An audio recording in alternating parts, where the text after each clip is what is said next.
কোনো না জেনে ফর্ম ফিল আপ করবেন না। আপনার ডিটেলস নিয়ে গিয়ে ভোটার লিস্ট থেকে নাম্বার দিয়ে দেবে, আর নিয়ে বলবে এই নাও এনআরসির নোটিশ নাও। আমরা মানব না। আমরা চাই আমার আদিবাসী হোক, আমার তপশিলি হোক, আমার দলিত হোক, আমার হিন্দু হোক, আমার মুসলমান হোক, আমার শিখ হোক, আমার কন্যাশ্রী হোক, সবার ভোটার লিস্টে যাদের এন্টাইটেল তাদের নাম তুলতে হবে। পরিকল্পনা আছে সেন্ট্রাল গভর্নমেন্টের। আমি সরি, আমার বলা উচিত কিনা আমি জানি না, কিন্তু এত মানুষ আছেন জেনে রাখুন।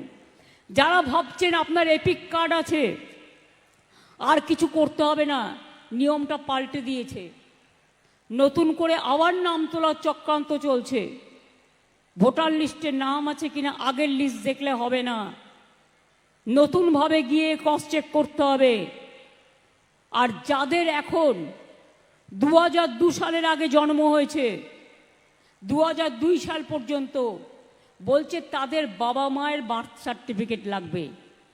এবার বলুন তো, আমরা যখন ক্ষমতায় এসেছিলাম আমি দেখেছিলাম ইনস্টিটিউশন ডেলিভারি, মানে যারা বার্থ সার্টিফিকেট পেতে পারে হসপিটালে জন্মেছে, সেটার সংখ্যা ছিল 60%। তার আগে 20 থেকে 30 থেকে 40 50 হয়েছে। আমরাও হোম ডেলিভারি, আমাদের এই স্কুলের সার্টিফিকেট। এবার আপনারা আমাকে বলুন, এখন যদি বলে 2 সালে যার 18 বছর বয়স হয়েছে, 2 সাল থেকে আজকে যোগ করুন 23 বছর, যদি তার বাবা মার 20 বছরও বয়স হয় মায়ের, তার মানে কত হলো? 46 বছর। সেই 46 বছর আগেকার বাবা মায়ের বার্থ সার্টিফিকেট জোগাড় করতে হবে। কজনের আছে? কজনের আছে? যারা বলছে তাদের আছে তো? জিজ্ঞেস করুন, যারা আইন করছে তাদের আছে তো?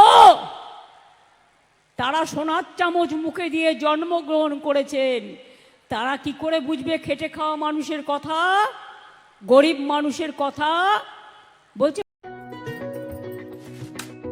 কেন এত চিন্তা করছো বলো তো? সামনেই মেয়ের বিয়ের এত খরচ, সোনার দাম দেখেছো? নিউ মথুরা প্রসাদ জুয়েলার্সে একদম পেপারের দরে সোনার গহনা পাওয়া যায়, আর মজুরি একদম আমাদের সাধ্যের মধ্যে। তাই তবে চলো আজই যাই। বিয়ে বা যে কোনো অনুষ্ঠানে সোনার গহনা মানে নিউ মথুরা প্রসাদ জুয়েলার্স। এখানে কাগজের দরে ও অতি কম মজুরিতে সোনার গহনা পাওয়া যায়। নিউ মথুরা প্রসাদ জুয়েলার্স, কাঁচরাপাড়া।